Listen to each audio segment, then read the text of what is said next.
10이라 줄거리. 방금녀는 키우던 고양이 백사자를 이용해 이병아의 아들 광가를 무참하게 살해한다. 한편 맹주를 탈출한 무송과 내왕이는 승려로 변장해 청하연으로 돌아와 복수를 노린다. 그들은 바로 왕파를 죽인 뒤 곧이어 방금년을 살해함으로써 음녀 방금년은 비참한 최후를 맞는다. 그러나 그날 외박을 한 서문경은 운 좋게도 복수의 칼날을 피한다.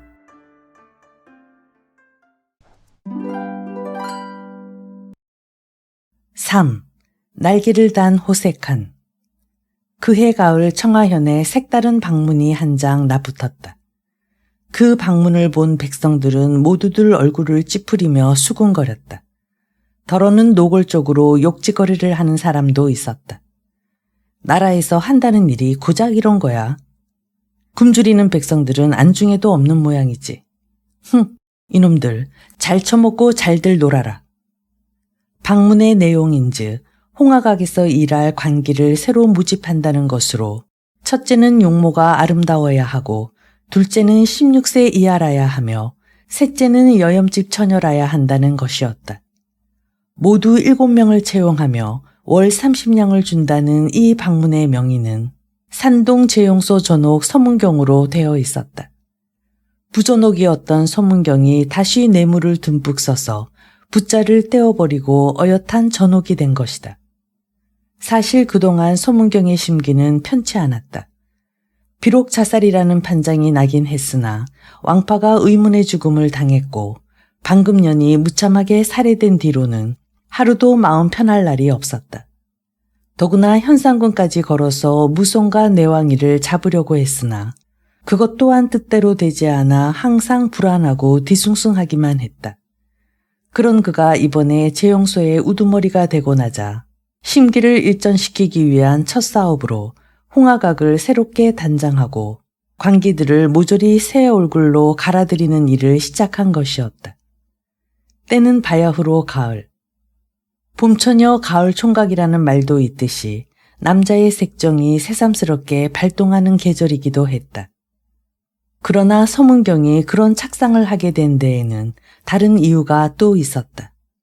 무엇보다도 그는 밤에 집에서 자는 것이 불안했다.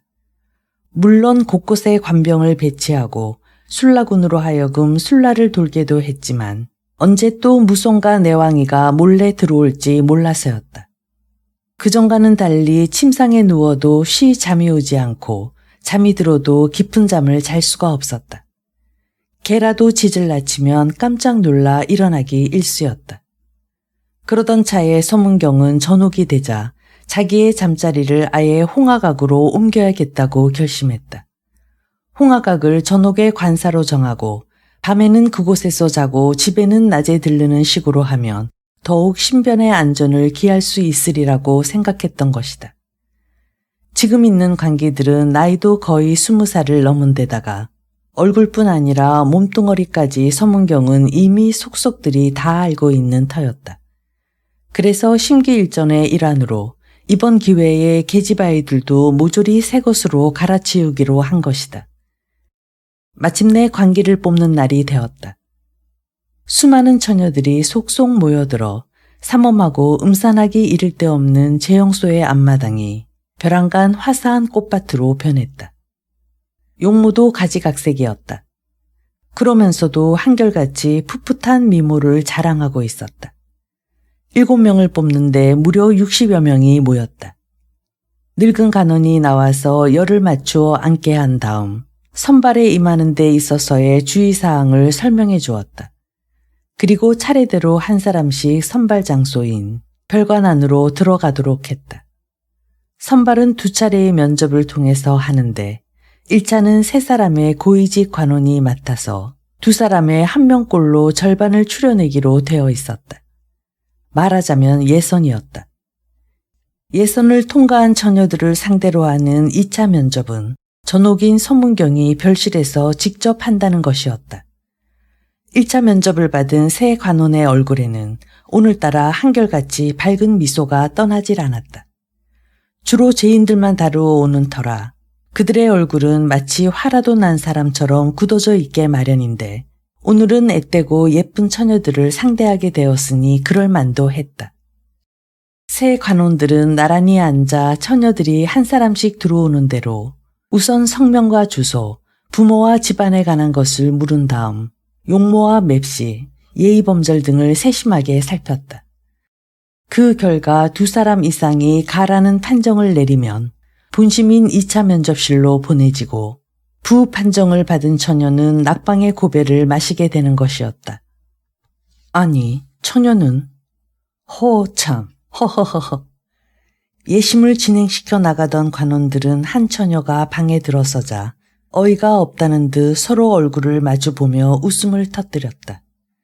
난쟁이라고까지 할 수는 없으나 보통 처녀들의 어깨에도 채 미치지 못하는 작은 키에 눈도 코도 입도 모두 터무니없이 작아 보였다. 게다가 몸매마저 애처롭도록 가늘어서 수양버들처럼 하늘하늘했다. 그러나 인형처럼 깜찍한 용모에다 푸성기 같은 싱싱함과 애땜은 심사원들의 눈길을 끌기에 충분했고 은근한 홍조를 띠고 얼굴 가득히 지은 미소는 보는 사람들로 하여금 절로 탄성을 지르게 했다.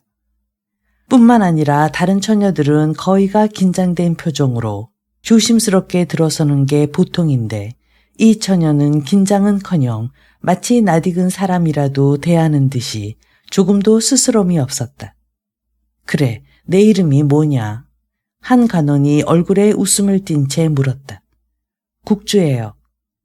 이때 혼자서 가만히 미소를 짓는 사람이 있었다. 세 관원 중에서 선임 심사관이라 할 수 있는 진명이라는 사람이었다. 그는 어젯밤 뜻밖의 방문객을 맞고 적이 당황하지 않을 수 없었다.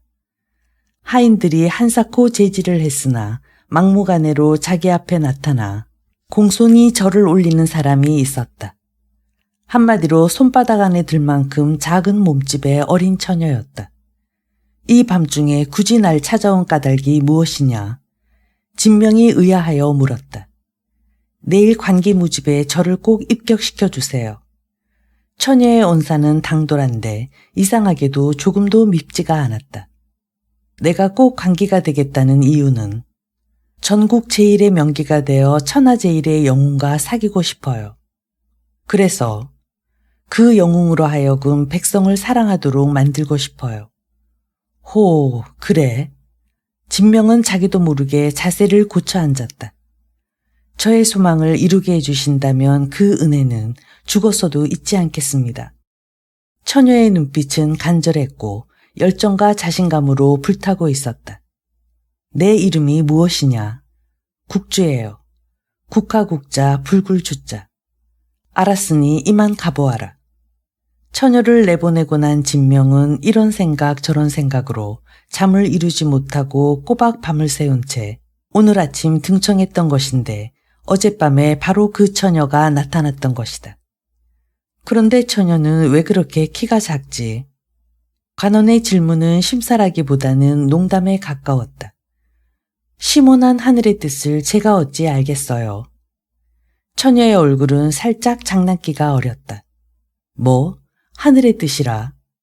예, 하늘이 저 같은 사람도 필요하다고 생각해서 세상에 나오게 한 게 아닐까요? 참, 거창하게 나오는데 그보다는 내 아버지와 어머니의 실수가 아니었을까? 그것 또한 하늘의 뜻이겠죠. 국주는 생글 웃으며 대받았다. 관원은 약간 머쓱해진 얼굴로 여자가 너무 총명하면 자칫 큰일을 저지를 수가 있지 하고 다소 근심스럽다는 듯이 말했다. 일개 관기가 큰일을 저질러 봤자 실수로 술잔 하나 깨뜨리는 것밖에 더 있겠어요, 날이.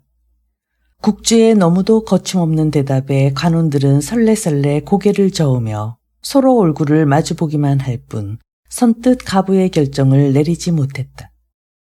다른 것은 다 능히 합격인데 무엇보다도 키가 너무 작은 것이 결정적인 흠이었다. 이때 국주가 갑자기 진지해진 목소리로 말했다. 날이 관기가 되는 것이 저의 유일하고 간절한 소망입니다. 부디 제 소망을 이루게 해주세요. 관기가 되면 제 목숨은 나라의 매인 것, 죽음도 마다하지 않고 열심히 몸바쳐 일하겠습니다. 지금까지와는 달리 국주는 반쯤 울먹이는 목소리로 간절한 애원을 했다. 그러자 지금까지 굳게 입을 다물고 있던 선임심사관 진명이 무겁게 입을 열었다. 마지막 판단은 전옥나리에게 맡기고 1차 심사에는 통과시켜주는 게 어떨까? 키가 비록 작다고는 하나 용모가 뛰어나고 총명한 데다 나라에 봉사하려는 마음 또한 남다른 데가 있으니 그냥 버리기에는 너무도 아까운 제목이야. 옳은 말이었다. 게다가 선임심사관으로서의 무게가 실린 말이었다. 다른 두 간원도 고개를 끄덕이며 동의를 표했다. 세 분의 은혜는 결코 잊지 않겠습니다. 국주는 새 간원들에게 다시 한번 절을 올려 감사를 드렸다. 이렇게 하여 1차 면접을 통과한 국주는 차례를 기다렸다가 최종 면접실로 들어갔다.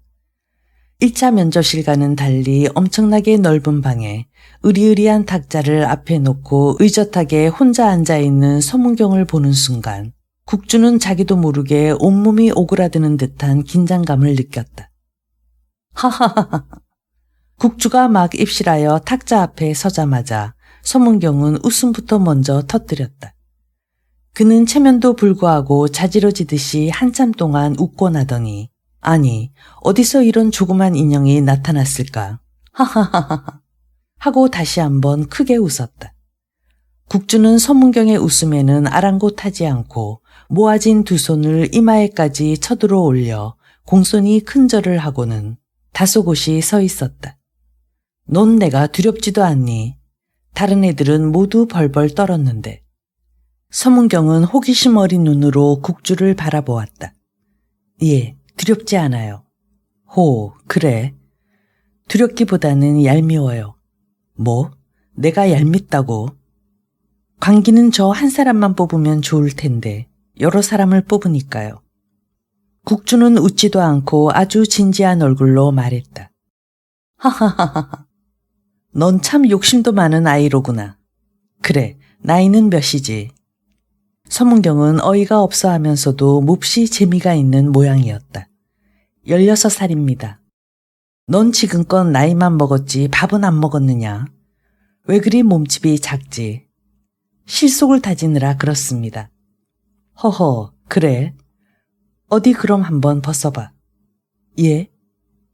이 말에는 국주도 당황하지 않을 수 없었다. 위아래 옷을 다 벗어보란 말이다. 얼마나 실속을 다졌는지 좀 보게. 어머, 앞으로 가무도 익혀야 할 텐데 몸매가 나쁘면 기녀로서는 실격이지. 자, 어서 벗어보라고. 예. 국주는 결심한 듯 조그맣게 입을 오므리고는 가만 윗옷부터 벗기 시작했다. 서문경은 국주의 발갛게 상기된 얼굴을 번들거리는 눈으로 지그시 바라보고 있었다. 방 한쪽에 나란히 줄을 지어 앉아있는 10여 명의 처녀들도 국주의 옷 벗는 모습을 가만히 지켜보았다. 서문경이 다시 1차로 뽑은 처녀들이었다.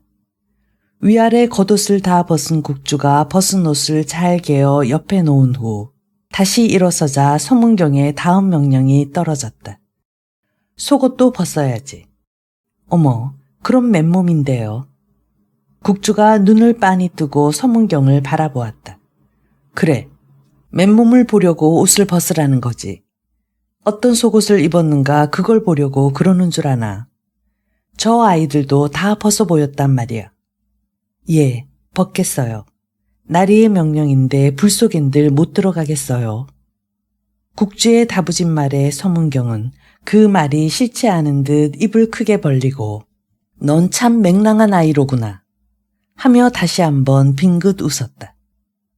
호, 하도 키가 작고 왜소해서 볼륨이 없으리라 싶었는데 드러난 국주의 몸은 의외로 미끈하면서도 탐스러워 보였으며 살결 또한 눈이 부실 정도로 희고 고왔다. 뿐만 아니라 유방도 제법 봉곳하게 솟아있고 전무리도 바야흐로 물이 올라 발그레한 빛깔이 선명하게 보였다. 올해 16살이라고 했지. 예. 16살이란 거짓말이었다. 사실은 18살이었다. 방문에 16살 이하라야 된다고 했기 때문이었다. 16살 치고는 아주 조숙한 편이군. 어디 이리 가까이 와봐. 국주가 사뿐사뿐 걸음을 옮겨 탁자 앞으로 다가가 서자 국주의 아깠음을 유심히 바라보던 서문경이 불쑥 물었다. 너 수처녀가 아니지? 그게 무슨 말씀이세요? 수처녀가 뭔지 정말 몰라. 예. 아니, 나이를 16살이나 먹었으면서도 아직 그 말을 모른다고. 남자하고 자본 일이 없는 처녀를 수처녀라고 한단 말이야. 알겠어. 서문경은 무슨 대단한 것이라도 가르쳐주는 듯이 열을 올리며 설명했다. 그럼 전 수처녀예요. 아직 한 번도 남자하고 자본 일이 없거든요. 그래. 하하하하. 서문경이 큰 소리로 웃자 다른 처녀들도 모두 따라 웃었다. 수처녀인지 아닌지는 나중에 내가 데리고 자보면 알게 돼. 공연히 거짓말을 했다간 경칠 줄 알라고. 전 거짓말을 안 해요. 틀림없는 수처녀예요. 알았어. 그럼 저리가 앉아있어. 서문경의 예심도 무사히 통과한 국주는 가만히 안도의 숨을 내쉬며 다른 처녀들이 있는 곳으로 가 앉았다. 1차 면접에서 넘어온 처녀들 가운데서 서문경이 일단 다시 골라낸 처녀는 모두 16명이었다. 그 16명을 서문경은 자기를 향해 나란히 서도록 했다. 자, 그럼 이 중에서 7사람을 골라내볼까? 서문경은 잠옷 엄숙한 얼굴로 의자에서 일어나 처녀들 앞으로 걸어갔다. 면접실 안에는 팽팽한 긴장감이 감돌았다. 마지막 판정의 순간이 다가온 것이다. 서문경은 한 줄로 나란히 늘어선 처녀들 앞으로 천천히 걸음을 옮겨 지나가면서 너, 그리고 너 하고 순식간에 3사람을 골라내고는 그 자리에 멈추어 섰다. 모두가 뛰어나게 예쁜 처녀들인지라 선발이 쉽지 않은 듯 남은 계집애들을 쭉 다시 한번 훑어보았다. 그 속에 물론 국주도 끼어 있었다. 국주는 잔뜩 긴장된 얼굴로 서문경을 쳐다보고 있었다. 서문경이 다시 천천히 걸음을 옮겨 넣으며 너 하고 한 계집아이를 지적하자 그 계집아이는 자기도 모르게 환성을 질렀다. 야, 합격이다. 그 다음이 국주였다. 서문경은 국주 앞에서 잠시 머뭇거리더니 그냥 지나가 버리고 말았다. 국주는 눈앞이 캄캄해지는 듯했다. 이윽고 7처녀를 다 골라낸 서문경이 말했다. 자, 이제 면접은 끝났으니 나머지 처녀들은 이만 나가보라고. 그러자 뽑히지 못한 처녀들은 모두 아쉬운 표정들을 지으며 말없이 출입문 쪽으로 걸어나갔다. 그러나 국주만은 꼼짝도 하지 않고 그 자리에 가만히 서 있었다. 오, 꼬마 아가씨, 넌 왜 나가지 않지? 서문경이 빙그레 웃으며 물었다. 날이 조금 전에 하신 말씀과 틀리잖아요. 국주는 거의 울상이 되어 있었다. 틀리다니, 뭐가? 제가 수천년지 아닌지 데리고 자보면 아신다고 그러셨죠. 그런데 데리고 자보시지도 않고 퇴짜를 놓으신다면 약속이 틀리잖아요. 내가 꼭 너를 데리고 자겠다고 말하지는 않았을 텐데. 그 말씀이 그 말씀이죠 뭐. 허허, 참 재미있는 아이로군. 서문경의 입에서 웃음이 나왔다. 날이 한 번만이라도 좋으니까 부디 저를 데리고 자주세요. 날이께 제가 수처녀라는 걸 꼭 보여드리고 싶어요. 국주의 말은 피가 맺힐 만큼 간절한 것이었다. 호, 내 마음씀이 참으로 갸륵하구나. 처녀가 자기의 순결을 바치겠다는 말에 감동하지 않을 남자가 어디 있겠는가. 더구나 천하에 호색한 서문경이었다. 국주의 그 말 한마디에 마음이 움직여 그녀를 관기로 합격시킨 것은 어쩌면 지극히 당연한 일이었다. 그러나 이로써 그의 운명이 나락으로 떨어질 줄을 아는 사람은 국주밖에 없었다. 4. 이상한 관기. 낙방 일보 직전에 아슬아슬하게 합격이 된 국주는 그 후 재영소의 홍화각으로 들어가 관기 신분으로 전옥대감인 서문경의 몸쪽 노릇을 하게 되었다. 서문경은 처음부터 국주를 몸종으로 쓰리라고 마음먹은 바 있었다. 계집애 가 보니까 비록 몸집은 작지만 앳되고 예쁠 뿐만 아니라 총명한 데다 주인을 섬기는 마음이 지극하여 곁에 두고 몸종으로 부리기에 안성맞춤이라고 생각했던 것이다. 서너 명씩 나누어 합숙을 하는 다른 관기들과는 달리 국주는 서문경에 거쳐 바로 옆에 붙어있는 작은 방 하나를 혼자서 쓰고 있었다. 낮에는 노래나 춤 그리고 악기 연주를 배우고 서문경이 태청에 오면 그때부터는 그림자처럼 그의 곁을 떠나지 않고 온갖 정성을 다해 시중을 들었다. 저녁에 외빈을 접대하는 연회가 베풀어지는 경우에도 국주는 그런 자리에 나가지 않아도 되었다. 그러니까 홍학악의 관기이면서도 오로지 서문경 한 사람만을 위한 전속 관기인 셈이었다. 관기로 뽑힌 처녀들은 이름도 기녀에 어울리게 모두 새로 짓는 것이 관례였다. 국주는 어떤 이름으로 바꿀까 하고 이것저것 생각해 보았지만 마땅한 이름이 떠오르지 않아 차일피일 미루고 있었다. 하루는 태청에 온 서문경이 저녁을 먹다 말고 불쑥 물었다. 너 이름 새로 갈았느냐? 아니요. 아직 마음에 드는 이름이 생각나지 않았어. 그래. 그럼 내가 지어줄까? 나리께서 지어주신다면 그보다 더한 영광이 없죠. 국주가 손뼉을 짝짝 치면서 좋아라 했다. 소조가 어때? 작을 소자, 새 조자. 작은 새라는 뜻이지. 어머, 좋아요. 서문경은 국주에게 소조라는 기명을 지어주기까지 했으나 웬일인지 한 달이 다 되도록 그녀를 침실로 불러들이지 않았다. 소조는 그것이 못마땅하거나 섭섭하기는커녕 내심 좋기만 했다. 끝내 자기만은 손대지 말아준다면 얼마나 좋을까 싶었다. 면접 때 꼭 한 번만이라도 자기를 데리고 잡아달라고 했던 것은 단지 낙방을 면하기 위한 임기응변이었지 결코 진심으로 한 말이 아니었다. 그러나 서문경이 누구인가?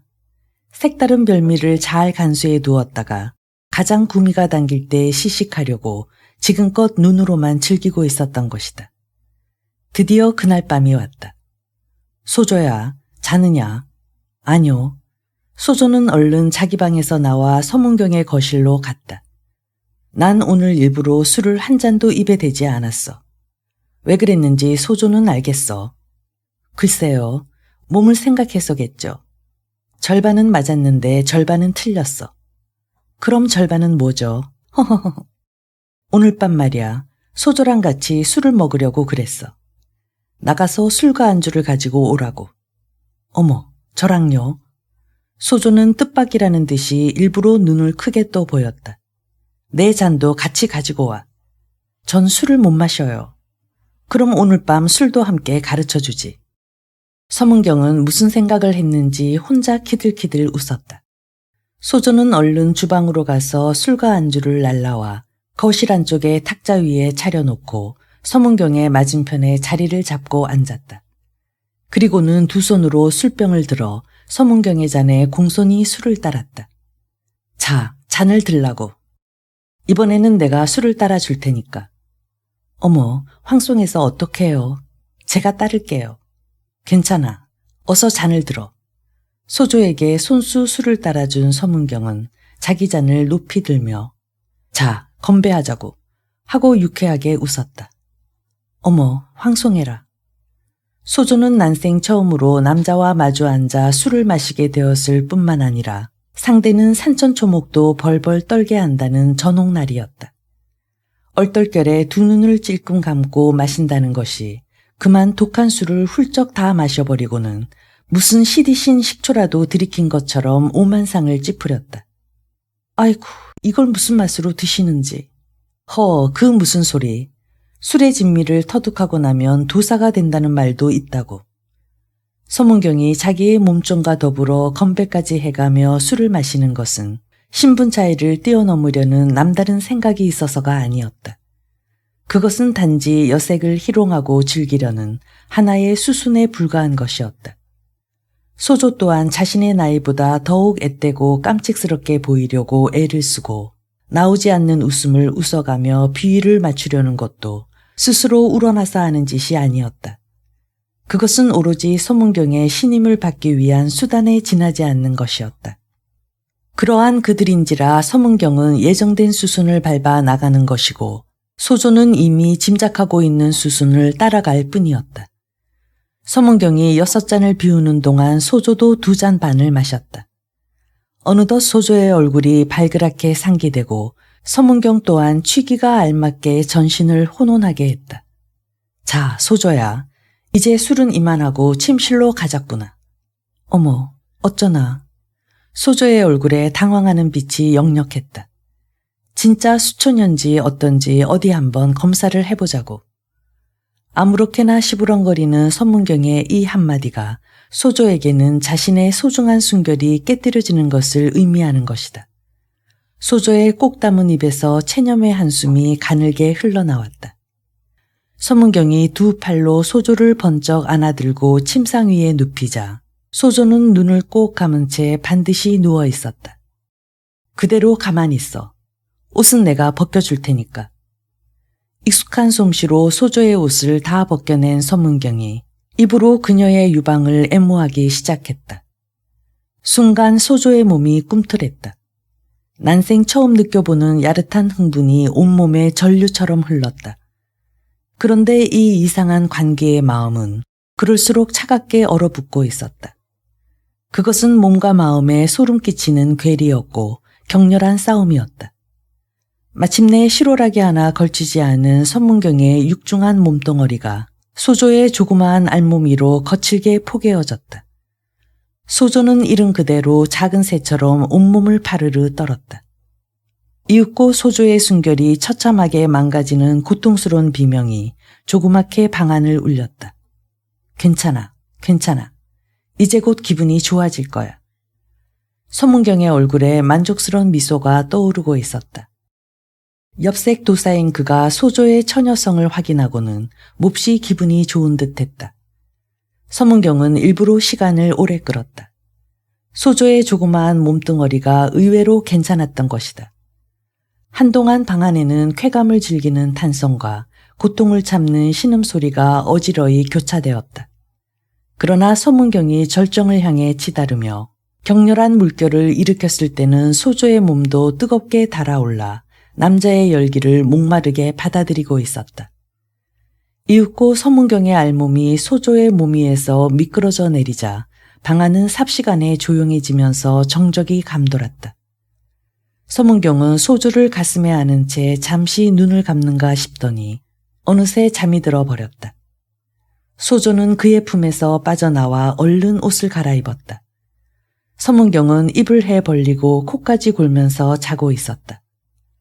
한동안 서문경의 자는 모습을 멍하니 내려다보고 있던 소조의 눈이 점점 이상한 빛을 띠기 시작했다. 그것은 증오에 찬 눈이고 사리를 품은 눈빛이었다. 눈빛만이 그런 것이 아니었다. 지금 소조는 무서운 생각을 하고 있었다. 만일 비수로 저 서문경을 찌른다면 어떻게 될까? 즉사를 할까? 즉사를 안 했을 때 비수를 뽑아 다시 찌를 수 있을까? 찌른다면 목을 노려야 할까? 아니면 가슴? 그리고 붙잡히지 않고 무사히 도망칠 수 있을까? 붙잡힌다면 자기 목숨은 없는 거나 마찬가지가 아닐까? 소조는 고개를 절레절레 저었다. 무엇보다도 서문경을 죽여야만 했다. 실패란 있을 수 없는 일이었다. 2번 다시 그를 죽일 기회가 없기 때문이다. 그리고 실패하고 무사히 도망을 친다 하더라도 평생 동안 한을 품고 살아야 한다는 것은 차라리 죽음보다 더한 고통일 뿐이었다. 이런 생각이 들자 소조는 그만 전신에 맥이 탁 풀렸다. 자신이 없었다. 좀 더 시간을 두고 기회를 노리는 수밖에 없다고 생각한 그녀의 얼굴은 놀라우리만큼 금방 웃음을 되찾는 것이었다. 5. 천인공로. 제발 이러지 마세요. 전 남편이 있는 여자예요.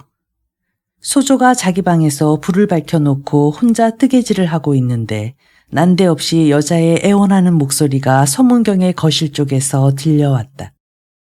소조는 이 깊은 밤중에 무슨 일인가 싶어 뜨개질하던 손을 멈추고 귀를 기울였다. 저에게 죄가 있으면 법에 따라 벌을 주면 되는 것이지 남편이 있는 여자를 이러는 법이 어디 있어요. 여자의 목소리임에 틀림없었다. 닥치지 못해. 어딜 함부로 전옥나리 앞에서 주둥아리를 놀려. 말을 듣지 않으면 내 남편 목숨이 위태로워져. 두 간원이 한 여자를 서문경의 거실로 끌고 들어온 모양이었다. 아니, 제 남편이 무슨 죄가 있다고요. 그래도 이것이. 뒤이어 한 간원이 철썩하고 여자의 뺨을 때리는 소리가 들렸다. 아이고, 사람 죽네. 여자의 비명소리가 거실 안을 울렸다. 이거 보라고, 색시. 내가 오늘 낮에 옥을 순시하러 갔을 때 색시를 한번 보고 그만 반해버렸다고. 색신 정말 보기 드문 미인이야. 그래서 은밀히 사랑을 해보려고 부른 건데 이렇게 소란을 피웠어야 어디 되겠느냐고. 안 그래? 서문경의 목소리였다. 소주는 너무도 어이가 없어 벌린 입을 다물 줄 몰랐다. 어떤 죄를 짓고 붙들려 온지는 알 수 없으나 옥에 갇혀있는 여자 미결수를 끌어내다가 강제로 데리고 자려는 수작 아닌가. 참으로 후한무치하고 천인공노할 만행이 아닐 수 없었다. 전옥날이 아무리 그렇지만 남의 유부녀를 강제로 이럴 수가 있는 거예요. 더구나 법을 집행한다는 재형소에서. 여자가 말을 맺기도 전에 또 한 번 철썩하고 뺨을 때리는 소리가 나며 아니, 이것이 그래도 정신을 못 차려 하는 관원의 호통소리가 들렸다. 아무래도 안 되겠군. 전연을 홀랑 벗기고 침실로 끌고 가라고. 다시 서문경의 목소리가 들렸다. 여자의 비명소리가 들리다 말고 갑자기 뚝 그쳤다. 사정없이 입이 틀어막힌 듯 여자의 몸부림치는 소리만이 들렸다. 소조는 여자가 원통하게 당하는 현장을 자기 눈으로 직접 보아야겠다는 생각으로 가만 거실 쪽으로 다가갔다. 그래서 서문경에 대한 증오심을 한층 더 격렬하게 불태우고 싶었던 것이다. 저기 침상 위에 반드시 눕혀. 그리고 팔다리를 침상에 묶으라고. 꼼짝 못하게. 서문경이 혼자 신이 나서 계속 명령을 내렸다. 두 간호는 발버둥 치는 여자를 우격다짐으로 침상 위에 눕힌 뒤 팔과 다리를 큰 대자로 활짝 벌려서 침상의 모서리에 묶었다. 입에는 수건으로 재갈이 물려 있었다. 됐어. 아주 멋지게 됐어. 흐흐흐. 서문경은 기분이 몹시 좋은 듯 여자의 알몸을 내려다보며 능글능글하게 웃다가 두 간호에게 말했다. 수고들 했어. 그런데 밖에서 좀 대기를 해줘야겠구먼. 인연을 도로 데리고 가야 할 테니까. 예, 전옥날이. 소조는 침실 안에서 벌어지고 있는 광경에 치를 떨었다. 사람이 어쩌면 저렇게도 파렴치하고 뻔뻔스러울 수 있을까 하고 생각하니 분노에 앞서 오싹 소름이 끼치는 것이었다. 이것 봐. 남편 것만 맛이 아니라고. 그게 신물도 안 나. 이제 내 걸 한번 맛보라고. 생각이 싹 달라질 테니까. 서문경이 여자의 엉덩이를 슬슬 어루만지면서 시부렁거리자 여자는 안간힘을 다해 버둥거렸다. 가만히 있으라고. 곧 기분이 좋아질 거야. 서문경은 유유히 옷을 벗고 침상 위에 큰 대자로 묶여있는 여자 위에 자기의 몸을 덮어 눌렀다. 여자의 비명에 가까운 신음소리와 함께 서문경이 씩씩거리기 시작했다. 소조는 입을 꼭 다문 채 눈 한 번 깜빡이지 않고 방 안의 풍경을 지켜보고 있었다. 이렇게 어거지로 여자의 몸뚱어리를 즐기는 것도 색다른 묘미가 있군 그래. 서문경은 한 번으로 그치질 않고 연거푸 2차례나 여자를 짓뭉갠 후에야 밖에서 대기하고 있는 두 간원들을 불러들였다. 이 여자를 도로 옥에다 집어넣어. 예. 그리고 말이야. 나가서 함부로 입을 놀리지 못하도록 잘 단속한 다음 그만 내보내주라고. 오늘 밤 수고가 많았으니까. 하하하하. 서문경은 마치 큰 인심이라도 쓰는 듯이 말하고는 크게 하품을 했다. 이튿날 소문은 삽시간에 홍아각은 말할 것도 없고 재용소에까지 퍼졌다. 직접 당한 사람이 살아있는 데다가 보거나 들은 사람들이 많았기 때문이었다. 재영소의 간원들은 그 일이 바깥으로 새어나갈까봐 전전긍긍하는 가운데서도 삼삼오오 모여서 수군거려댔다. 서문경이 희대의 호색하니라더니 과연 그 말이 틀리지 않구나 하고 모두들 혀를 내둘렀다. 오후에 한가한 시간이 되자 홍화각의 관기들도 모두 한자리에 모여 앉아 그 이야기로 꽃을 피웠다. 물론 그 속에는 소조도 섞여 앉아 있었다. 어머, 너무하셨어. 어쩌면 그럴 수가. 그러게 말이야. 게다가 상대는 유부녀라면서. 아, 무서워. 그것도 침상에 꽁꽁 묶여 강제로. 어린 관기들이 저마다 혀를 차며 한마디씩 하고 있는데 유독 한 사람만이 얼굴에 웃음을 가득 띤 채 입을 다물고 있었다. 오량이라는 계집애였다. 얘, 넌 왜 웃고만 있니? 난 아무래도 전옥나리의 생각이 좀 모자라는 것 같아. 너 그게 무슨 소리야? 어젯밤 같은 경우에는 미약을 쓰면 되는 건데. 미약이 어떤 건데? 소조가 눈을 반짝이며 물었다. 미약이란 말이야. 남자가 먹으면 여자 생각이 나서 못 견디고 여자가 먹으면 남자 생각이 나서 못 견디는 그런 약이라고. 어젯밤 그 여자에게 그 약을 먹였더라면 아이고 나리 저를 안아주세요 하고 여자 쪽에서 오히려 못 견디며 달려들었을 게 아니냔 말이야. 참으로 어린아이 같은 생각이었다. 어머, 그런 약도 다 있어. 소조의 조그만 눈이 동그래졌다.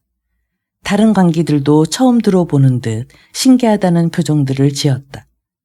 한 계집애가 나불거렸다. 나도 그 약 한번 먹어봤으면 좋겠다. 그러자 옆에 앉은 계집애가 얼른 받았다. 그 약을 먹었는데 남자가 없으면 어떡하지? 그럼 뭐 밭에 가서 가지라도 하나 따와야지. 호호호. 아직도 철이 덜 든 탓일까? 어린 관기들의 화제는 금방 엉뚱한 방향으로 흘러가고 있었다. 웃음이 가라앉자 소조가 아무래도 미심쩍다는 듯이 다시 물었다. 정말 그런 약이 있을까? 있어. 난 이 두 눈으로 본 일도 있단 말이야. 어떻게 생겼는데? 환약 같았어. 겉에다 금칠을 했는지 온통 번쩍이는 황금빛이었다고. 야, 그럼 약값이 비싸겠구나. 다른 계집애가 묻자 월양이가 대답했다. 비싸기도 하지만 나라에서 그 많은 약이라 아무에게나 팔지도 않는 약이야. 우리들에겐 그림의 떡인 셈이지. 그래. 오량이의 대답을 듣고는 흥미를 잃은 듯 모두들 슬금슬금 제 방으로 흩어져 가고 소조와 월양이만 남게 되었다. 내 얘기는 들을수록 재미가 있어. 그래, 그 약이 몸에 해롭지는 않은 거야. 사실은 몸에는 해로운 것이래. 그럴 게 아니겠어. 자꾸 생각이 나서 마구 해대면 몸에 좋을 게 뭐 있겠어. 그리고 계속 복용을 하면 중독이 돼서 나중에는 안 먹고는 못 배기게 된다는 거야. 그럼 아편 같은 것이로군. 말하자면 그런 거지. 그 약을 먹고 그 짓을 하면 기가 막히게 좋다는 거야. 그럼 그 약을 많이 먹을수록 기분은 더 좋아지겠네. 소조의 질문은 계속 집요하게 이어지고 있었다. 그렇지는 않아. 대개는 한 번에 한 알씩 먹는데 만약 2-3알 이상 먹으면 입이 비틀리고 손발이 마비된다지 뭐야. 그렇다면 더 많이 먹으면 목숨도 위태로울 수 있겠네. 물론이지. 대여섯 알을 한꺼번에 먹으면 곧장 고태꼴로 간다고 들었어. 어머, 그래? 소조는 그 말을 듣고 속으로 무릎을 쳤다. 바로 그거로구나 싶었다. 그것이면 독살용으로 안성맞춤이 아니고 무엇인가. 그러나 소조는 더 이상 그 약에 대해 묻지 않았다. 너무 꼬치꼬치 묻다가는 월양이의 의심을 받을 테고 또 월양이가 어떤 사람인지도 아직 잘 모르기 때문이었다. 아무리 서문경을 죽이는 일이 급하다 하더라도 10여 년이란 세월을 기다려서 마침내 그의 곁에까지 바짝 다가오게 됐는데 섣불리 서둘다가 일을 그르치고 만다면 천추의 한이 될 게 아닌가. 그래서 소조는 먼저 월양이와 가까운 사이가 되려고 애를 썼다. 기회만 있으면 그녀에게 다가가 언니라고 부르며 친근감을 표했고 어줍잖은 것이나마 색다른 물건이 생기면 남몰래 선물로 주기도 했다. 워낙 몸집이 작다 보니 실제로 나이는 소조가 2살 위이면서도 오량이를 언니라 부르는 것이 남 보기에도 오히려 자연스러워 보였다. 가는 정이 있으면 오는 정도 있게 마련이어서 오량이도 소조를 남달리 좋아하게 되었고, 그러는 사이에 소조는 오량이의 사람됨이나 주위 환경에 대해서 어느 정도 알게 되었다. 6. 피할 수 없는 운명. 어느덧 가을이 가고 겨울도 깊어져서 그 해도 서서히 저물어가는 어느 날 오후였다. 마침 서문경도 재용소로 나가고 없는 한가한 시간이었다. 소조는 오량이를 은근히 자기 방으로 불러 단둘이 마주 앉았다. 먼저 그녀에게 주려고 손수 뜨개질을 해서 만든 빨간 빛깔의 장갑 한 켤레를 내놓으며 이거 내가 언니에게 선물하려고 짠 거야 하며 생긋 웃었다. 어머, 예쁘기도 해라. 뜨개질 솜씨가 보통이 아니네 그래. 아이 언니도 뭘 이런 걸 가지고. 아니야, 이렇게 좋은 선물을 받고 가만히 있을 순 없지. 난 뭘로 보답을 하지. 그러자 소조는 또 한 번 생긋 웃으며 그동안 오래 묻어두었던 말을 자연스럽게 꺼냈다. 언니, 그럼 내 부탁 한 가지만 들어줘. 무슨 부탁인데? 말하기가 좀 쑥스러워서. 뭔지 말해봐. 다름이 아니라 지난번에 말한 그 미약이라는 거 있잖아. 응, 그래. 그게 왜? 그걸 좀 구했으면 싶어서. 어머, 미약을? 뜻밖이라는 듯 오량이가 눈을 동그랗게 떴다. 내가 쓰려고 그러는 건 아니고 사실은 말이야. 우리 오라비가 장가를 든 지가 꽤 오래됐는데 아직 아기도 없고 걸핏하면 부부싸움이래. 아마도 그게 시원찮은가 봐. 그게 시원찮으면 여자가 신경질을 많이 부리게 된다면서.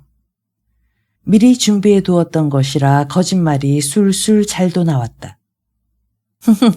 그렇다더군. 소조의 속마음을 모르는 오량이는 그저 킬킬대기만 했다. 그러다간 이제 얼마 안 가서 갈라서고 말 것 같아 걱정이라고. 그래서 그 미약이라는 걸 구해다가 오라비한테 줘보려고. 그제야 오량이는 웃음을 거두고 한참 생각하더니 입을 열었다. 약을 구할 수는 있지. 그런데 약값이 좀 비쌀 텐데. 돈은 내가 좀 모아둔 게 있어. 그건 걱정 말고. 그럼 말이야, 둘이서 틈을 내서 우리 삼촌을 한번 찾아가 보자고. 우리 삼촌이 비밀로 주문을 받아서 그 약을 만들어주고 있거든. 어머, 그래? 그럼 언제쯤 갈까? 그런데 말이야, 이건 절대로 비밀을 지켜야 한다고. 만약 탈로가 나는 날에는 우리 삼촌은 말할 곳도 없고 너 하나도 다 잡혀서 옥에 갇히게 돼. 알겠지? 걱정하지 마. 내가 어린애인가 뭐. 소조는 자기가 염려했던 바를 오히려 오량이가 염려해 주니 그것처럼 다행한 일도 없었다. 서로의 안전을 위한 비밀만큼 단단하게 지켜질 비밀도 없을 것이기 때문이었다. 이틀 뒤가 마침 휴일이었다. 그날 아침을 먹은 후 소조는 오량이와 함께 외출을 하여 그녀의 삼촌을 찾아갔다. 갸름한 체구에 어딘지 학자티가 나는 중년의 삼촌은 소조가 염려했던 것과는 달리 주문에 선뜻 응했고 오히려 기뻐하는 기색마저 보였다.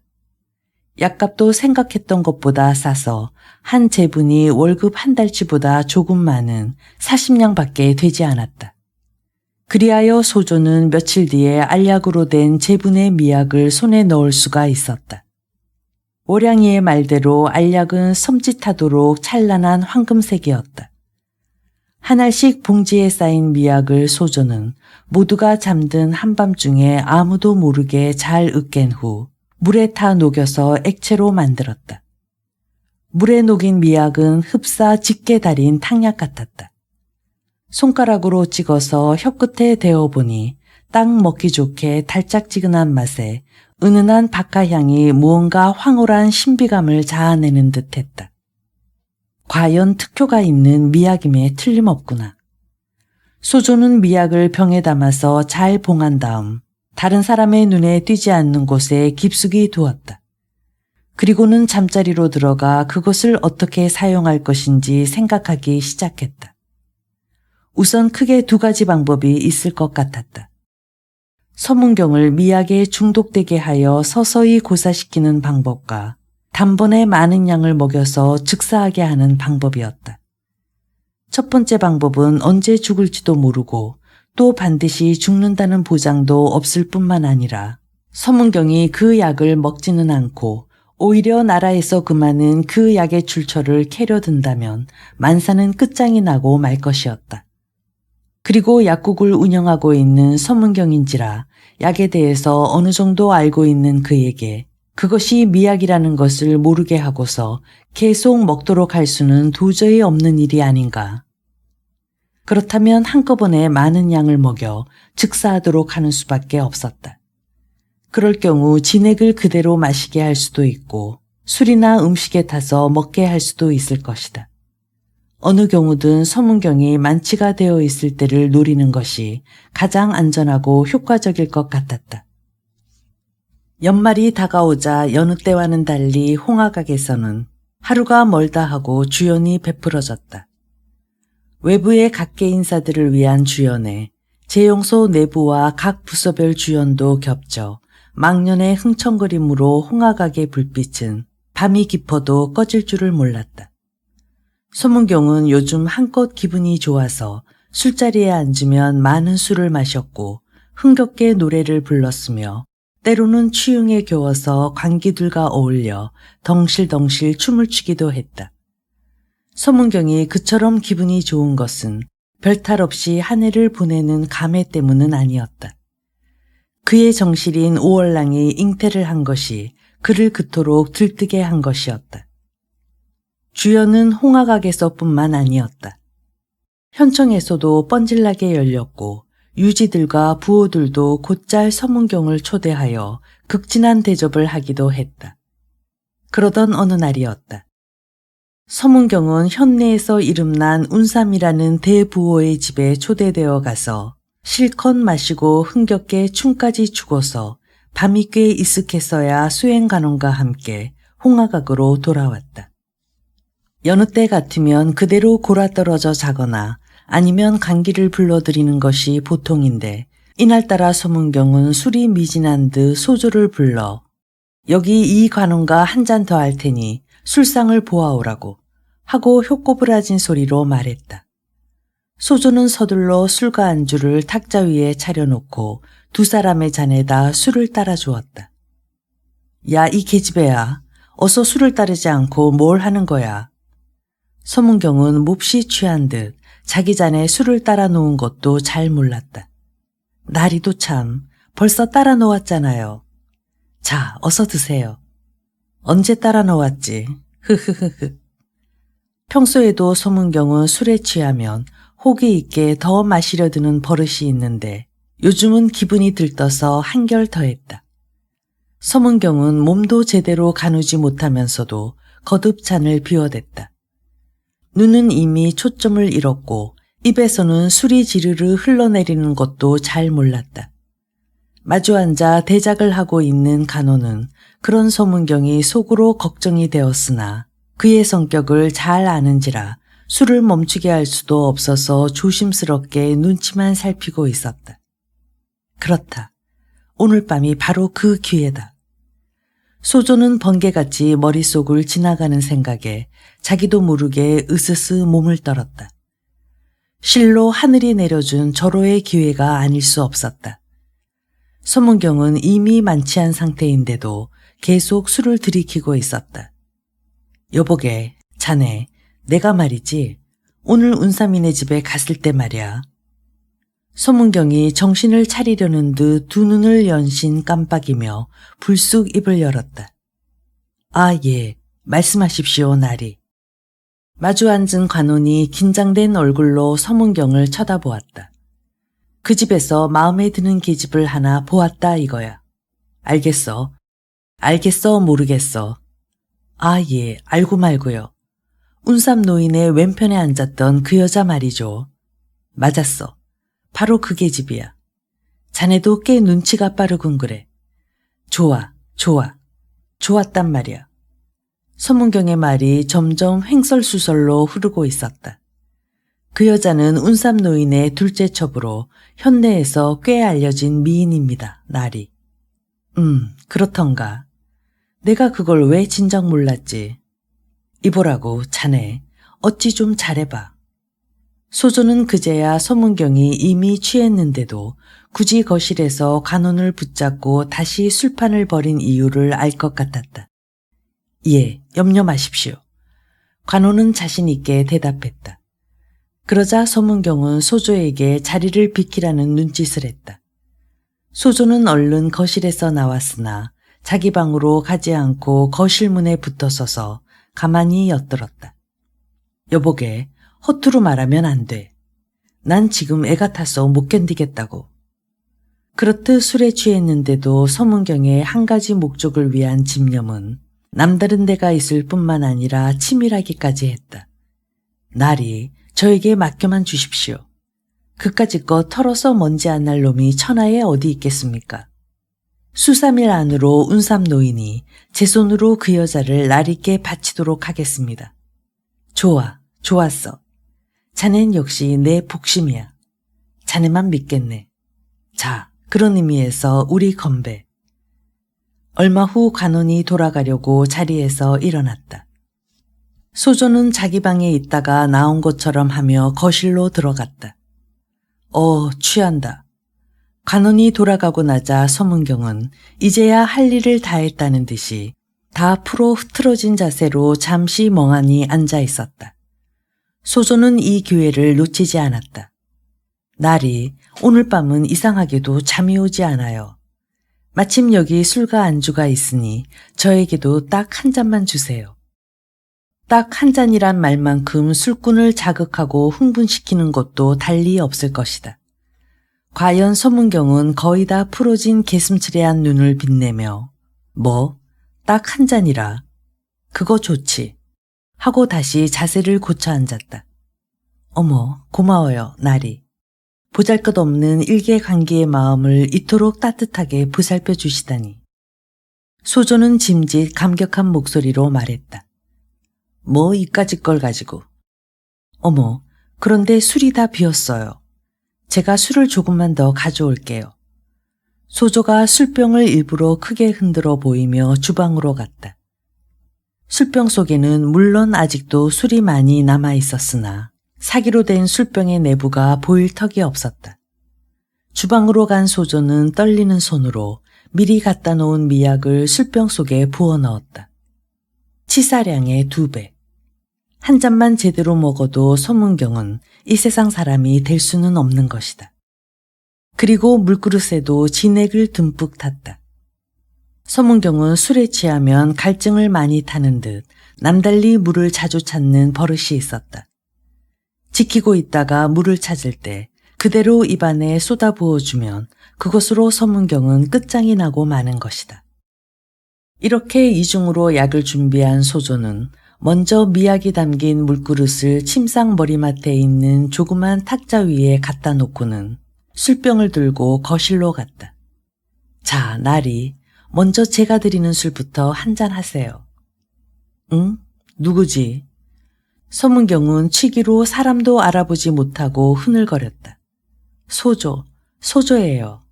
제 술 한 잔 드세요. 술이라. 원체 취한 탓일까? 서문경은 그 좋아하는 술을 보고도 얼른 마시려 들지 않았다. 소조는 당황했다. 절체절명의 순간이 아닐 수 없었다. 자, 나리, 그럼 제가 술을 입에 부어 드릴게요. 제 정성을 생각해서 딱 한 잔만 드세요. 소조는 잔을 서문경의 입에 갖다 대고는 살짝 들이밀었다. 예상했던 대로 서문경이 해벌레 입을 벌렸다. 소조는 사정없이 입안으로 술을 쏟아부었다. 술 한 잔을 거의 다 삼킨 서문경은 의자 위에 그대로 널브러졌다. 됐다. 넌 이제 죽었다.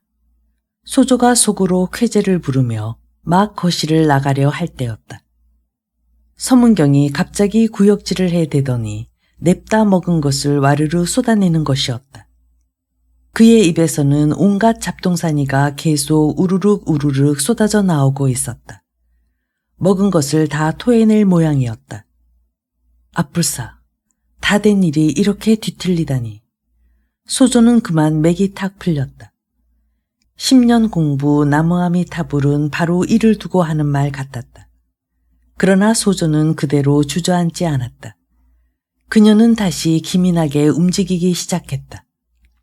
서문경이 먹은 것을 거의 개우고 나자 소조는 토한 것을 닦아내고 물로 입을 가시게 한 다음 그를 의자에서 일으켜 세웠다. 서문경은 토하고 나니 약간 정신이 드는 듯 비실비실 일어나 소조가 이끄는 대로 침상으로 가 누웠다. 서문경은 계속 신음소리를 냈다. 나리, 이제 정신이 좀 드세요. 소조가 그의 안색을 살피며 걱정스러운 듯이 물었다. 내 기력이 떨어졌는지 술기가 갑자기 오르는군. 어머, 나리의 기력이 떨어져선 안 되죠.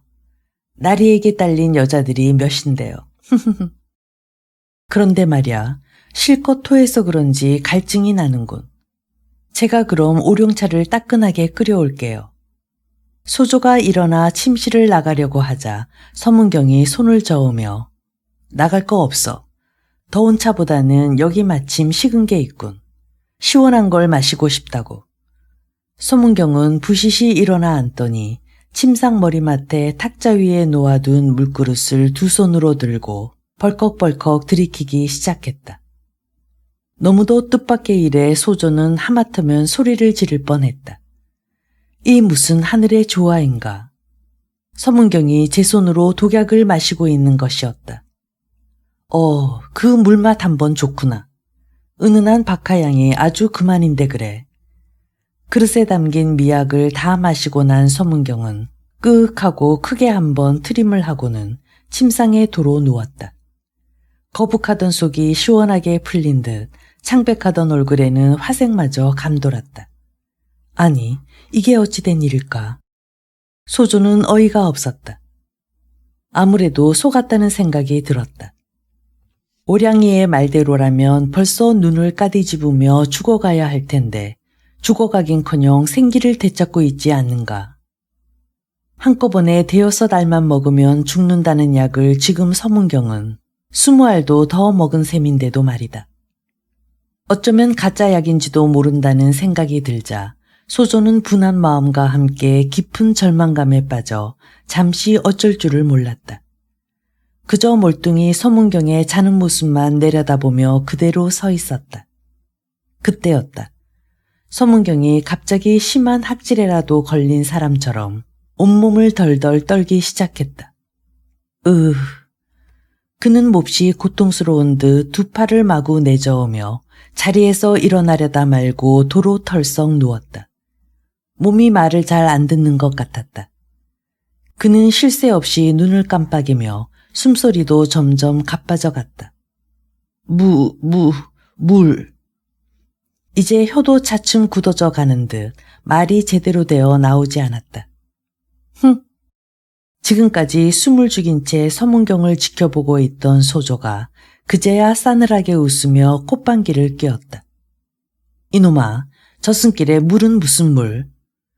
소조의 앙칼진 소리에 서문경은 겨우 눈에 초점을 모으며 내가 약을 먹였구나. 그렇다. 어서 죽기나 해라, 이놈아. 내 놈이 죽는 걸 내 눈으로 봐야 이곳을 떠날 테니까. 넌 누구냐? 서문경은 혼신의 힘을 다해 물어보았다. 그래, 말해줄 테니 똑똑히 들어라. 나는 사자가의 난쟁이 행상 무대의 딸 영아. 영아라는 이름이야 잘 모르겠지만 무대라는 이름은 기억하고 있을 테지. 서문경의 두 눈이 크게 휘둥그레지면서 덜덜덜 턱을 떨었다. 이날을 위해 내 놈에게 몸까지 짓밟혀가면서 절치부심한 지 10여 년. 오늘에야 원통하게 돌아가신 아버지의 원수를 갚게 되는구나. 소조는 잠시 회상에 잠긴 듯 울먹이는 소리가 되었다. 서문경은 이빨을 허옇게 악물며 몸을 일으켜 보려고 계속 팔다리를 버둥거렸다. 그러나 이미 독이 온몸에 속속들이 퍼진 듯 꼼짝도 하지 못했다. 마침내 서문경은 두 눈알이 허옇게 뒤집어지면서 입으로 픽거품을 울컹울컹 개워내기 시작했다.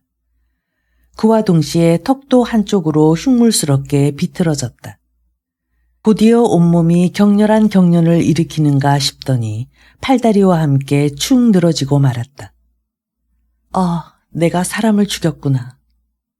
소조는 갑자기 엄습해오는 공포감에 으스스 몸을 떨었다. 지금껏 그렇게 표독스럽기만 하던 소조의 얼굴이 한순간에 두려움으로 가득 찼다. 그러나 역시 소조는 침착했다. 현장을 그대로 두고 도망을 쳤다가는 자기가 서문경을 독살한 게 탄로가 날 염려가 있었다. 서문경이 스스로 미약을 과용하다가 죽은 것처럼 뒤처리를 하지 않으면 안 되었다. 먼저 서문경이 미약을 먹고 정사를 거듭한 것으로 보이기 위해 그의 옷부터 홀랑 벗겨서 알몸으로 만들었다. 그리고는 자기 방으로 가서 액체로 된 미약이 담긴 병과 알약 그대로 남아있는 봉지를 가지고 와서 탁자 위에 놓았다. 이제 누가 보더라도 약국을 하는 서문경이 미약을 구해다가 그것을 먹고 지나치게 정사를 즐긴 나머지 숨을 거둔 것으로 보일 것이다. 대강 일을 끝내고 자기 방으로 돌아간 소조는 황황한 마음을 진정시키면서 앞으로 어떻게 해야 할지 생각을 거듭했다. 옳지, 그게 좋겠군. 그녀는 이제 자취를 감추되 서찰을 적어 남겨놓고 가는 게 좋겠다는 생각이 들었다. 그 서찰은 특별히 지정된 사람에게 주는 것이라기보다 간밤에 있었던 일을 공개적으로 해명하는 내용의 것이었다. 서찰의 내용은 대개 다음과 같았다. 지난밤에 제가 아무리 만류했으나 술에 취한 전옥나리께서는 거둔 미약을 드셨고 그 약기운 탓인지 무려 5차례나 정사를 나누었습니다. 저는 너무도 지쳐서 정신없이 방으로 돌아와 잠자리에 들었는데 이상한 소리가 나서 가봤더니 나리께서는 이미 숨을 거둔 뒤였습니다. 몸종으로서 나리를 제대로 매시지 못한 대죄를 지은즉 다른 사람을 배울 면목이 없고 두려운 마음에서 몸을 감추오니 부디 저의 죄를 너그러이 용서하소서. 쓰기를 마치자 서찰을 자기 방의 탁자 위에 놓아두고 소조는 꼭두새벽 문지기가 잠시 조는 틈을 타서 살그머니 현관문을 열고 정원으로 나갔다. 그리고는 뒷문을 통해서 밖으로 빠져나가 어둠 속으로 자취를 감추고 말았다.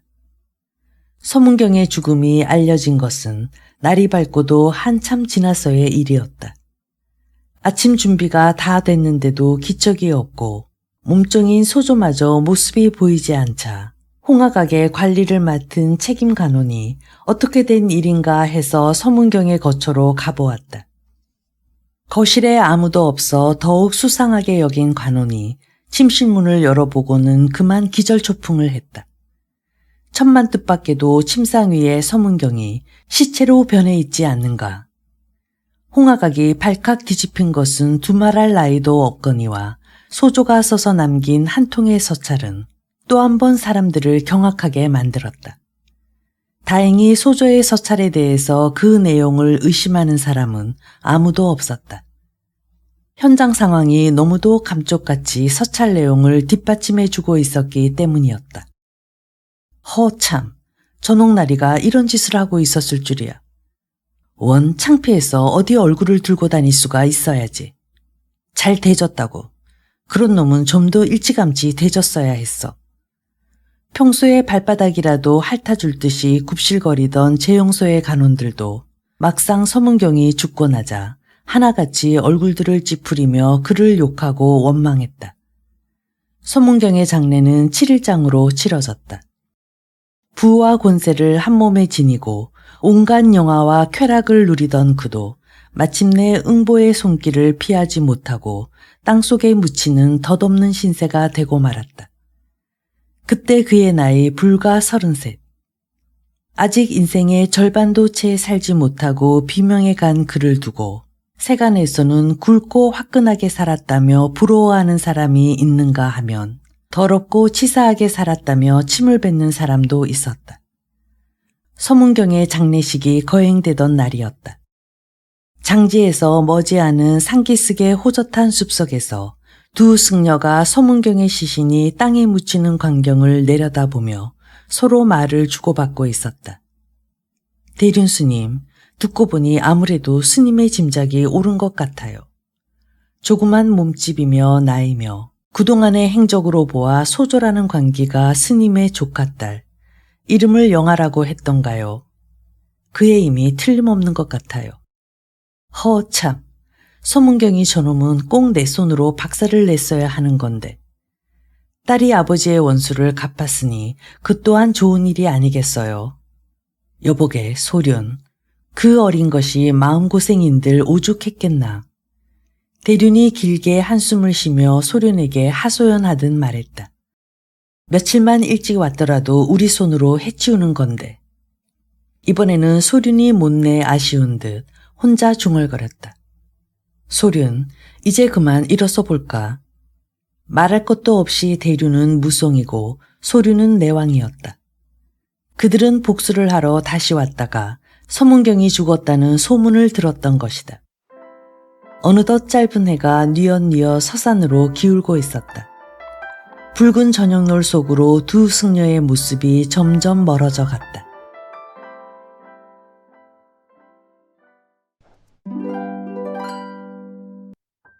드디어 금병매 낭독이 끝났습니다.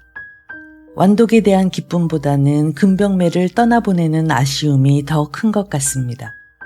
손자병법, 장자, 논어, 카라마조프 형제들, 제이네어 등 창가에서 크게 사랑받은 콘텐츠가 적지 않지만 금병매는 앞으로도 창가에서 압도적이고 독보적인 지위를 누리게 될 것입니다.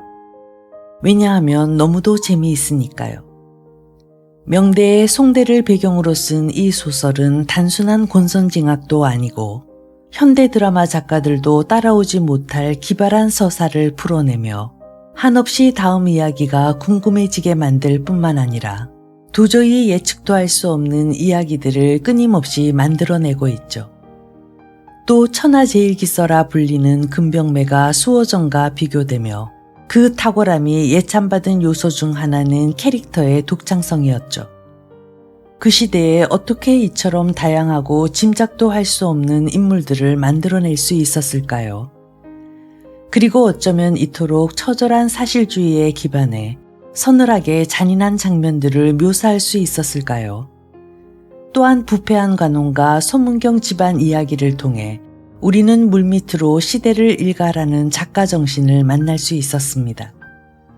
2021년 책 들려주는 창가를 개설한 이래 지난 1년은 제게 가장 힘들었던 시기인데요. 집안에 큰 어려움이 있었고 저작권을 피해 낭독할 책을 찾기가 쉽지 않아 콘텐츠 고갈로 고통스럽던 시기였습니다.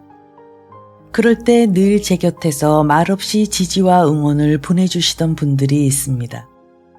바로 책 들려주는 창가 멤버십 회원님들이신데요.